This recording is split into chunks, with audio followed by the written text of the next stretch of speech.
আসসালামু আলাইকুম। যদিও এই ভিডিওটা 4 রোজার আমি আপনাদের সাথে পরে শেয়ার করতেছি এখন। একটা রিলেটিভের বাসায় যাই, আমার ছোট বোনের রিলেটিভ। তো ওখানে গিয়ে বাসাটা খুব ভালো লাগে। আর কালারটার জন্য আরও বেশি ভালো লাগে, এত সুদিং একটা কালার ছিল, হোয়াইট কালার। বাসার মধ্যে হোয়াইট কালার করলে অন্যরকম একটা শান্তি লাগে। বাসাটা ঠিক তেমনই লাগছিল, আমার বোন ভিডিও করে দিচ্ছিল। আর বাসাটা হোয়াইট কালার হওয়াতে প্রতিটা জিনিস ফুটে উঠেছে, মনে হচ্ছিল যে কালারে ফার্নিচার রাখেন এসব কালারে কিন্তু খুব সুন্দর লাগে। ওনাদের এটা হচ্ছে একটা ছোট একটা রুম, ওনার মেয়ের রুম ছিল ছোটবেলার। আর এই রুমটা এখন খালি থাকে, ওনাদের যেহেতু উপরে রুম আছে সেখানে ওনারা শিফট হয়েছে ওনার মেয়ে। আর এই হচ্ছে ডাইনিং রুমটা, ডাইনিং টেবিলটা খুবই সুন্দর ছিল। তারপরে পাশেই ছিল একটা ডেজার্ট টপ, তারপরে ভিতরে ছিল কিচেন।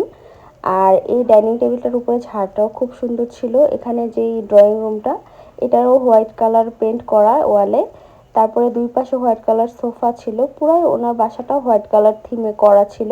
হোয়াইট কালার আমারও খুব ভালো লাগে, হোয়াইট কালার বাসাতে আপনি যাই দেন না কেন খুবই সুন্দর লাগে।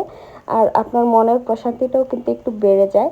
তারপরে আমি একটু এদিকটা আসলাম ভিতরে কিচেনটা দেখার জন্য। কিচেনের দরজাটা ছিল কিন্তু গ্লাস, যার কারণে আরও বেশি ক্লাসি লাগছিল। এই হচ্ছে ছোট্ট একটা কিচেন, বাট খুব সাজানো গোছানো ছিল। তারপরে আমরা এখান থেকে ওই দিকটায় যাব, ওইদিকে এখন আমরা উপরে যাব, উপরেও আপনাদের দেখাবো। যে কোনো একটা বাসা দেখলে বুঝতে পারবেন একটা মানুষের রুচিবোধ কতটা সুন্দর, কারণ তার বাসার মধ্যে তার মনের সব শখগুলো সে কিন্তু বের করে নিয়ে আসে এবং সাজিয়ে তোলে। আর এই হচ্ছে সিঁড়িটা, সিঁড়ির উপরে এই ঝাড়টা ছিল খুব বড় লম্বা করে। আর সিঁড়ি থেকে উঠে এখানে কিন্তু একটু বসার জায়গা আছে, এখানেও হোয়াইট কালার সোফা রাখা। আর ভিতরে ছিল এই পাশে একটা বেডরুম এবং এখানে একটা বেডরুম। আমি বেডরুমের ভিতরে আর ভিডিও করে নিই, যেহেতু ওনাদের প্রাইভেসির ব্যাপার আছে, ইচ্ছা করে আসলে ভিডিওটা করে নিই। তারপরে আমরা চলে আসি আমাদের কাজ সেরে, এবং এটা ছিল চকবাজারের এদিকে। এবং এখানে তো অনেক অনেক ইফতার আইটেম ছিল। বাসাটা কেমন লাগলো অবশ্যই জানাবেন, আপনাদের কেমন লেগেছে। আজকে বানাবো দই বড়া, সেই জন্য আমি মাসকলাইয়ের ডালটা সাহারের সময় ভিজিয়ে রাখতেছি। ঠিক এইভাবে করে মাসকলাইয়ের ডালটাকে ভালো মতো ধুয়ে তারপর আমি এখন ভিজিয়ে রাখলাম।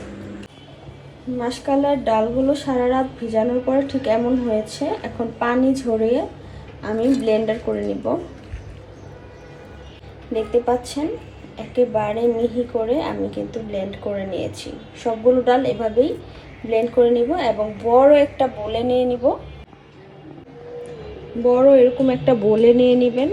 এখন হাত দিয়ে ভালো মতন এগুলোকে ফেটিয়ে নিতে হবে।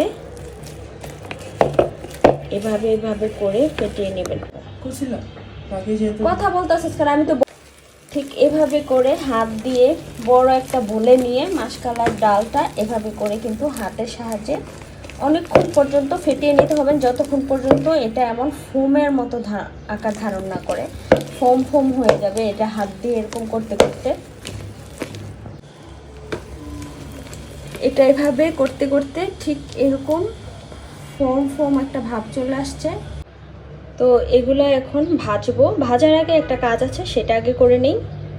বড়া ভাজার সময় যেহেতু কোনো লবণ দেইনি, এখানে এই পানিতে আমি লবণ দিয়ে দিচ্ছি।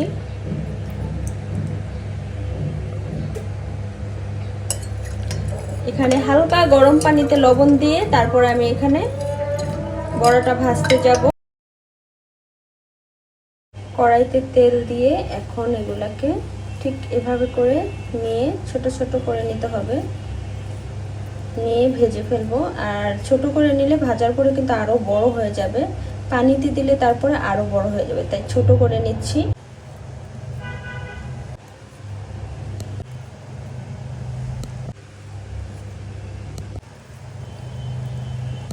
আমি যতটা সম্ভব চেষ্টা করেছি গোল করে দেওয়ার, যাতে দই বড়াগুলো দেখতে সুন্দর লাগে। আর এখন কিন্তু উল্টে পাল্টে দিতে হবে, পুড়ে যাওয়া যাবে না একেবারে, হালকা লাল বর্ণ হয়ে আসলেই কিন্তু নামিয়ে ফেলতে হবে। আর চুলার আঁচটা কিন্তু একেবারে কম রাখতে হবে, না হলে উপর থেকে জ্বলে যাবে, পুড়ে যাবে এবং কিন্তু ভিতর দিয়ে কাঁচা রয়ে যাবে। চুলার আঁচটা একেবারেই কম থাকতে হবে। আপনি বড়াগুলো দেখলেই বুঝতে পারবেন অনেকটা কিন্তু হালকা হালকা ফ্লাফি টাইপের হয়েছে। বড়াগুলো কিন্তু সুন্দর ভাজা হয়ে গিয়েছে, এখন আমি উঠিয়ে নিচ্ছি। দেখতেই পাচ্ছেন বড়াগুলো যখন এমন কালার আসবে তখন কিন্তু হয়ে গিয়েছে।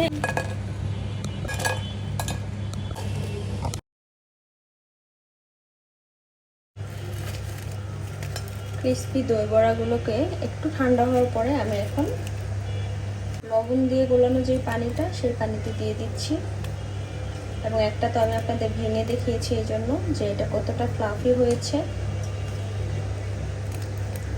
বড়াগুলো ঠিক এইভাবে আমি পানিতে দিয়ে এখন 15 থেকে 20 মিনিট এভাবে ঢেকে রেখে দেব।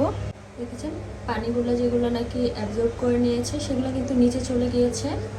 এবং এভাবে করে আমি ঢেকে রেখে দেব 20 মিনিটের মতো। এবং এটা ঢেকে রেখে আমি দইটা রেডি করে নিব। আমি এখানে আড়ংয়ের দই নিয়ে নিয়েছি। এখানে মিষ্টির জন্য এরকম 2 চামচ পরিমাণ চিনি দিয়ে দিব। একটা হ্যান্ড উইস্কের সাহায্যে দইটাকে ভালো মতো ফেটিয়ে নেব। দেখতেই পাচ্ছেন এখন কিন্তু একেবারে একটা ক্রিমি একটা টেক্সচার চলে এসেছে। এখন কিন্তু আমি এখানে দই বড়াগুলো দিয়ে দিব। ও দেখতেই পাচ্ছেন দই বড়াগুলো কি সুন্দর পরিমাণ পানি সুপ করে মোটামুটি অনেকটা বড় আকৃতি ধারণ করে ফেলেছে। এখন আমি দই বড়াগুলো একে একে সাজিয়ে নিব দইয়ের উপরে।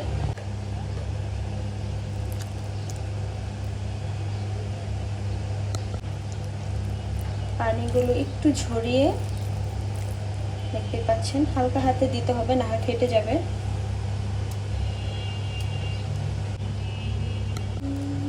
বড়াগুলো সব দিয়ে দিয়েছি। এখন আমি দইগুলো আবার উপর থেকে ঠিক এভাবে ঢেলে দেব।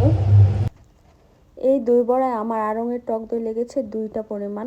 এবং আমি এখন আরেকটা দই পুরা 2 চামচ চিনি দিয়ে মিক্স করে তারপরে আমি দইগুলা একদম বড়ার উপরে দিয়ে দিচ্ছি। এবং বড়াগুলো একেবারে ডুবে থাকবে দইয়ের মধ্যে। আর এটা খেতে অসাধারণ লাগে। অবশ্যই ডুবিয়ে রাখবেন এভাবে এবং ফ্রিজে রেখে দিবেন 2 থেকে 3 ঘন্টা। গাজরের শরবত বানাবো এখন, সেই জন্য গাজর কেটে নিয়েছি, ছিলকা সহ নিয়েছি। এখন এখানে চিনি আর গুঁড়া দুধ দিয়ে দিব।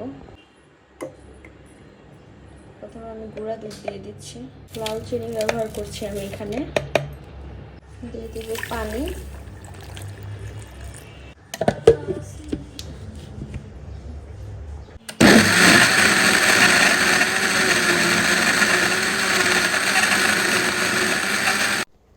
এখন আমি যে জিনিসটা বানাচ্ছি সেটা আসলে আমি জীবনে প্রথমবার বানানোর ট্রাই করছি। আমি চানাচুর বানাতে চেয়েছিলাম, যেটা নাকি আমি আজকে দই বড়ার উপরে দিতাম, কিন্তু আমি যেভাবে বানাতে চেয়েছি সেভাবে আসলে হয়নি। তারপরও যেটা বানিয়েছি যদিও দেখতে চানাচুরের মতো হয়নি, কিন্তু সেটা কিন্তু খেতে অসাধারণ হয়েছিল। আর এই জিনিসটা আমি বেসন দিয়ে বানিয়েছি। বেসনের মধ্যে মরিচের গুঁড়া, লবণ মিশিয়ে এবং বেকিং সোডা দিয়ে আমি বানিয়েছি। আমি চেষ্টা করেছিলাম যে চানাচুরের মতো লম্বা লম্বা পড়বে, কিন্তু আমার মনে হয় অল্প আমি দিলে হতো। অল্প দেওয়ার পরে প্রথমে কিন্তু চিকন চিকন পড়েছিল, কিন্তু পরবর্তীতে মোটা মোটা পড়েছিল, যার কারণে এটা শেপটা কিন্তু অনেকটা চানাচুরের মতো আসেনি। তবে ফার্স্ট টাইম আমি ট্রাই করেছি, এরপরে আমার মনে হয় যে দ্বিতীয়বার যখন বানাবো তখন অবশ্যই সুন্দর হবে। কিন্তু এই জিনিসটা আমার খুব কাজে এসেছে। এই কুড়মুড়ি জিনিসটা যখন আমি দই বড়ার উপরে দিয়েছি খুবই টেস্ট লেগেছে। তবে এই জিনিসটা বানানো আমার একেবারেই কিন্তু বৃথা হয়নি, খুব কাজে লেগেছে আমার। এবং এটা বানানোর পর খুবই মুচমুচে হয়েছিল। হাত দিয়ে যখন ভাঙছিলাম খুব আওয়াজ হচ্ছিল, বোঝাই যাচ্ছিল এটা কতটা ক্রিস্পি হয়েছে। চানাচুরগুলো একেবারে মুচমুচে হয়েছে দেখুন। যদিও লম্বা লম্বা হয় নাই, বাট একদম ক্রিস্পি, খুবই সুন্দর। মশলা দিয়ে বিট লবণ মরিচের গুঁড়া দিয়ে খেলে অসাধারণ মজাই লাগবে। নেক্সটে বানানোর চেষ্টা করবো ঠিক যেমনটা বাজারে কিনতে পাওয়া যায় তেমন। দেখুন দই বড়াটা কি সুন্দর লাগছে, মনে হচ্ছে একেবারে রসমালাইগুলো রেখে দিয়েছি, মনে হচ্ছে না এগুলো দই বড়া। এখন আমার ইফতার কিন্তু রেডি। গাজরের জুস, তারপরে দই বড়া ছিল আজকে, আর ভাজা ছিল, বেগুনি, পেঁয়াজু, আলুর চপ, ডিমের চপ, এগুলো ছিল।